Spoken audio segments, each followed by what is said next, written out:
હાલો ટોપીવાળા ફેરિયાની વાર્તા કરો. એક ફેરિયો હતો. હા, પછી શું વેચતો તો? ટોપી. કેવું બોલતો તો? ટોપી લઈ લ્યો, ટોપી લઈ લ્યો. સરસ. પછી શું થયું? 15 મહિને ટોપી લઈ લીધી. એ ચાલતા ચાલતા થાકી ગયો. થાકી ગયો. તો આગળ શું હતું? એક મોટું ઝાડ. ઝાડની નીચે ઓટો હતો. હા, ઓટા માથે તે આરામ કરવા બેઠો. આરામ કરવા બેઠો. તો એને નીંદર આવી.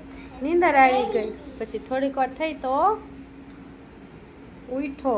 ઉઠ્યો. તો શું જોયું? ટોપી મારી ક્યાં ગઈ? તો કોણ લઈ ગયું તું? વાંદરા ક્યાં હતા? ઝાડ ઉપર બેઠા હતા. પછી એણે કીધું, શું કીધું? ટોપી લાવો. ટોપી લાવો. વાંદરાએ દીધી. નહીં. તો વાંદરાએ કેવી રીતે ટોપી દીધી? ઈ ચલો આવે ઊભા થયા.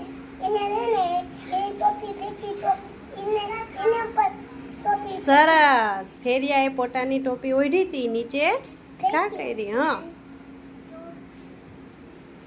પછી વાંદરાએ એનું જોયું ને, તો વાંદરાએ પોતે ટોપી માથે લઈ લીધી હતી ને, એ બધી ભેગી કરી. નીચે નાખી દીધી. પછી ફેરિયાએ શું કર્યું? એ બધી વીણી વહી ગયો. હા, સરસ. બેસ જાઓ.